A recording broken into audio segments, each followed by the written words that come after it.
बाबासाहेबांच्या व्यक्तिमत्वाच्या अनेक महत्त्वपूर्ण पैलूंपैकी त्यांचं फॅशन स्टेटमेंट हे एक महत्त्वाचं अंग आहे. ते अशासाठी की त्या काळात अप टू डेट राहणारी केवळ 3च माणसं भारतीय राजकारणामध्ये अग्रेसर होती. पंडित जवाहरलाल नेहरू, बॅरिस्टर मोहम्मद अली जिना आणि तिसरे डॉक्टर बाबासाहेब आंबेडकर. या तिघांपैकी बाबासाहेब सोडले तर बाकी दोघे सधन कुटुंबातील होते. बालपण आणि तारुण्य सर्व सुखसोयी आणि संसाधनांनी भरलेल्या वातावरणात गेलं होतं. याउलट बाबासाहेबांच्या घरी कमालीचं दारिद्र्य होतं. जातीव्यवस्थेचे अस्पृश्यतेचे चटके लागत होते ते वेगळेच.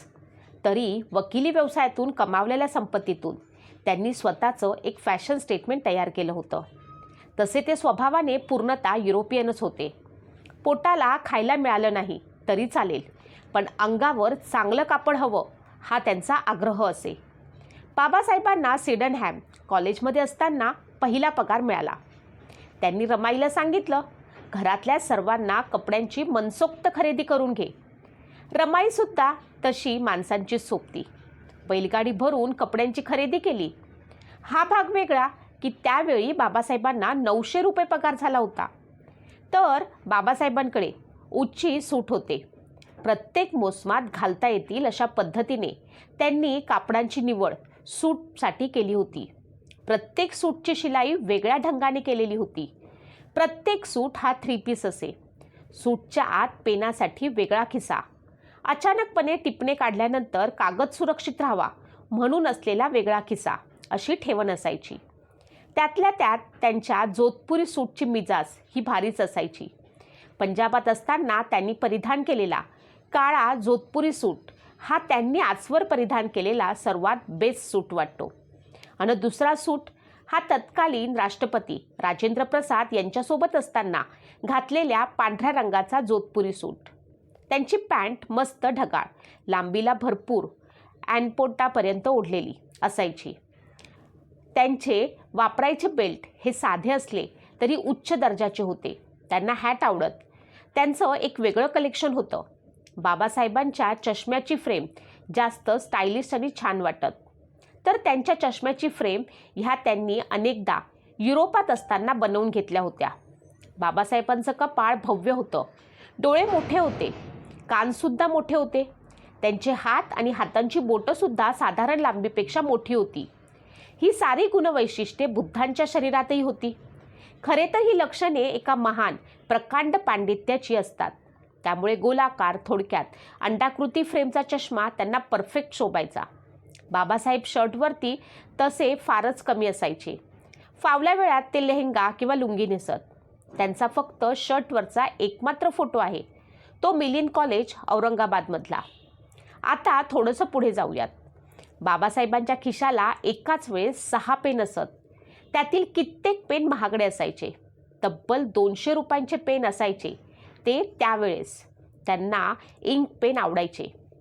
त्यांची पेन पकडण्याची पद्धतसुद्धा अफाट होती. कित्येक पेनवरची कव्हर कलर अजूनही शाबूत आहेत. इतक्या लेविश पेनचं कलेक्शन अजून तरी कोणा इतरांकडे असेल असे वाटत नाही. बाबासाहेब युरोपियन स्टाईलवालं चैनीचं घड्याळ वापरायचे. तसंच त्यांच्या हातातील घड्याळांचं कलेक्शनसुद्धा फार सुंदर होतं. बाबासाहेब सूट परिधान करताना आतला शर्ट हा कोटाच्या पुढे कसा असेल आणि शर्टाला असलेली बटणं आणि पुढचं घड्याळ शिस्तीत कसं असेल याकडे खूप बारकाईने लक्ष ठेवायचे. तीच गत त्यांच्या बुटांच्या बाबतीत. त्यांनी वापरलेले बूट हे त्या काळातले सर्वोत्तम बुटांपैकी एक होते. आज अनेक ठिकाणी त्यांनी वापरलेल्या बुटांचे जोडे आपल्याला पाहायला मिळतात. मी मगाशीच म्हटलं की त्यांना हॅटचा शौक होता. त्यांनी विविध प्रकारच्या हॅट्स वापरल्या. काही वेळा कॅप वापरल्या.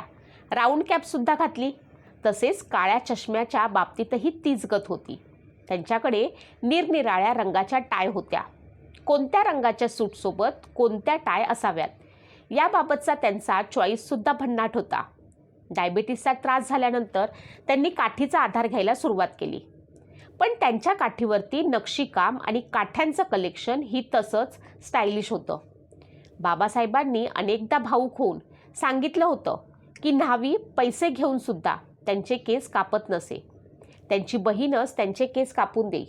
परंतु बाबासाहेबांनी कधी वाढलेले केस, दाढी असा अवतार ठेवला नाही. क्लीन शेव असायचे ते. बाबासाहेबांचं राजबिंड रूप खुलून दिसायचं. त्यांना उद्धारकर्ता, बाप या भावनेतून पाहिल्यानं त्यांच्या व्यक्तिमत्वाचं असं आकलन करण्याला आपण वावच उरू दिला नाही. सेम केस तात्यासाहेब फुल्यांच्या बाबतीतही म्हणता येतील. त्यांचंही स्टाईल स्टेटमेंट असंच अफाट होतं. तर दोस्त हो, थोडक्यात काय, तर कुणीही कधी तुम्हाला म्हटलं की एवढं लॅविश का राहता, हे असं सोनं नाणं का घालता, हे असलं उंची जेवण का जेवता, तर फक्त एवढंच सांगा, आमच्यात हे असंच करतात, असंच खातात, असेच कपडे घालतात. आपल्या शेकडो पिढ्या बिन कपड्यांच्या हिंडल्यात. एक महामानव जन्माला आले आणि त्यांनी सारं काही पालटून टाकलं. जे घालाल ते चांगलंच घाला, भारीच घाला. आपलं सौंदर्यशास्त्र ठासून सांगा, दाखवा अन मिरवाही. याला भले ते निर्लज्ज प्रदर्शन म्हणोत तर म्हणू देत. मेहनतीच्या कमाईनं आलेल्या वस्तूला निर्लज्जपणा म्हणत नाहीत, स्वाभिमान म्हणतात. जय भीम. दुसराच असा एक प्रसंग रमाईचा आणि बाबासाहेबांचा. माणूस कितीही मोठा असला तरी बायकोपुढे तो तिचा नवरा असतो, हक्काचा मित्र असतो. बाबासाहेब आंबेडकरांच्या बाबतीत काही वेगळं नव्हतं. बाबासाहेब कोलंबियाहून परतले. चळवळीत पूर्णवेळ उतरण्याआधी त्यांनी स्वतःला एका चांगल्या वकिलाच्या स्वरूपात स्थापन करण्यात आपली पूर्ण ताकद लावली. बाबासाहेब कित्येकदा सकाळी 7ला घरातून निघाले तर रात्री पार 1-2 वाजता घरी येत. अशातच त्यांना विधी महालयामध्ये म्हणजे आजच्या GLC लॉ कॉलेजला व्याख्याता म्हणून काम करण्याचं निमंत्रण मिळालं. बाबासाहेबांनी ते स्वीकारलं. कालांतराने ते त्या महाविद्यालयाचे प्राचार्य देखील झाले. पण हा किस्सा त्यांच्या व्याख्याते असण्याच्या कालखंडातला आहे. त्यावेळेस डॉक्टर आंबेडकरांचे लेक्चर म्हटलं की बाहेरच्या अनेक कॉलेजेसमधून विद्यार्थी, प्राध्यापक जातीनं हजेरी लावत. त्यांच्या व्याख्यानाच्या नोट्सवरती अनेकदा बॉम्बे क्रॉनिक्समध्ये आर्टिकल छापून येत. खूप मोलाचे डॉक्युमेंट होते ते, पण कुणीही सांभाळून न ठेवल्यानं आता ते उपलब्ध नाहीत. तर बाबासाहेबांना या व्याख्यानाचं बऱ्यापैकी मानधन मिळायचं. मानधन मिळालं की बाबासाहेब ते आणून सरळ रमाईच्या हातात देत असत. आता तेवढ्यावरच रमाईचं मन भागत नव्हतं. साधी भोळी माई ती. एकदा बाबासाहेबांना तडक म्हणाली, साहेब तुम्हाला घरादाराची काळजीच नाही, कधीतरी भाजीपाला आणून द्यावा, मीच एकटी काय काय करणार. तेव्हा बाबासाहेब म्हणाले, हो रामू. बाबासाहेबांना गोल्ड स्टँडर्डवर प्रबंध लिहायला सांगितला असता तर सोपं वाटलं असतं. पण आता भाजीपाला घेऊन जायचं म्हटलं तर त्यांना थोडं कठीण वाटू लागलं होतं. भायखळ्याच्या ज्या भाजी मार्केटमध्ये त्यांचं रमाईसोबत लग्न झालं होतं त्या ठिकाणी गेले बाबासाहेब. 38 रुपयाचा भाजीपाला घेतला. एक छोटी मोळी बसेल एवढे बोंबील, कोथिंबीर, मेथी अन इतर भाज्यांच्या 15-15 जुड्या घेतल्या. बरीच फळं पण घेतली. स्वारी खुश होती. आज रामू पुन्हा टोकणार नाही हा विचार मनात डोकावूनच ते घरी निघाले. BDD चाळीतल्या घरात येताच बाबासाहेबांच्या हातातलं सामान पाहून रमाईजी वैतागली, त्याला तोड नव्हती. बाबासाहेब म्हणाले, मी महिनाभर पुरेल इतकं सामान आणलंय, आता तरी खुश. रमाई म्हणाली, ते बोंबील आता 3-1 दिवसात खराब होतील, ह्या भाज्या उद्यापर्यंत खराब होतील. हे असलं रोज थोडं थोडं आणायचं असतं. तरी रमाईनं हिशोब विचारलाच, किती पैसे झाले. बाबासाहेब उत्तरले, 38 रुपये. पुन्हा रमाई चक्रावली, म्हणाली, 25 रुपयाच्या जिन्सा तुम्हाला महागात विकल्या.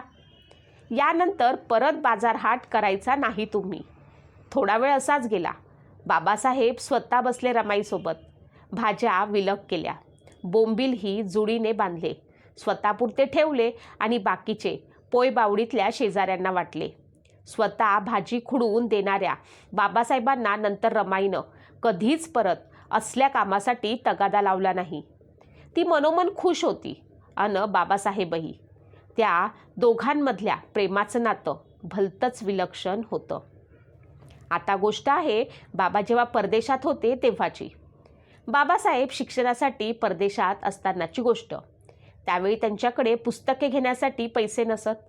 पुस्तकांशिवाय अभ्यास कसा होणार? म्हणून त्यांनी एक मार्ग अवलंबला होता. ते दररोज ग्रंथालयात जात, तेथील पुस्तके मिळवून वाचित, अभ्यास करत असत. जितका वेळ ग्रंथालय उघडे राहायचे तोपर्यंत ते तेथेच वाचत बसत. वाचता वाचता त्यांना भूकही लागे, तेव्हा ते आपल्याजवळ पाव ठेवायचे. भूक लागली म्हणजे गुपचूप कुणालाही न दिसेल असे ग्रंथपालाची नजर चुकवून पावाचे तुकडे खायचे. एके दिवशी गोऱ्या ग्रंथपालानं बाबासाहेबांना पाव खाताना पाहिलं.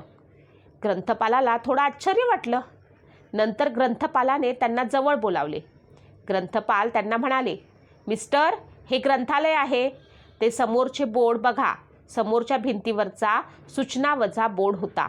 तेथे काही खाऊ नये, घाण करू नये, स्वच्छता राखा. बाबासाहेबांनी तो भिंतीवरचा फलक पाहिला, वाचला आणि मान खाली घातली. हा इथला नियम तुम्ही मोडला आहे, अपराध केला आहे, तुम्हाला शिक्षा करावी लागेल, समजलात? ग्रंथपालाने सांगितले, क्षमा करा, यापुढे मी सूचनेचे पालन करीन, उपाशी राहून वाचन करीन. तर मग झालं? बाबासाहेब म्हणाले, अपराध करणाऱ्याला क्षमा करता येत नाही. ग्रंथपाल, शिक्षा करा, पण एक विनंती आहे. बाबासाहेब म्हणाले, कोणती? ग्रंथपालाने विचारले. माझ्यासाठी हे ग्रंथालय बंद करू नका. ग्रंथाशिवाय मी जगू शकत नाही. म्हणून या व्यतिरिक्त कोणतीही शिक्षा द्या, मी ती भोगायला तयार आहे. बाबासाहेबांनी सांगितले. ग्रंथावरील ते अजोड प्रेम पाहून गोरा ग्रंथपाल मनातून सुखावला. ग्रंथाच्या वेडानं ग्रंथपाल भारावून गेला. म्हणाला, मिस्टर आंबेडकर, तुम्ही उद्यापासून माझ्याबरोबर जेवायचं. ही तुम्हाला शिक्षा आहे. मी तुमचं जेवण आणीत जाईन. गोऱ्या ग्रंथपालानं सुनावलेली शिक्षा ऐकून बाबासाहेबांचे डोळे पाणावले. ते पुढे सरसावले आणि त्या ग्रंथपालाचे हात आपल्या हातात घेऊन बाबासाहेबांनी कृतज्ञता व्यक्त केली. असा हा ग्रंथवेडा बाबासाहेब आंबेडकर नावाचा माणूस आपला आदर्श असाव्यास पाहिजे, नाही का? जय भीम.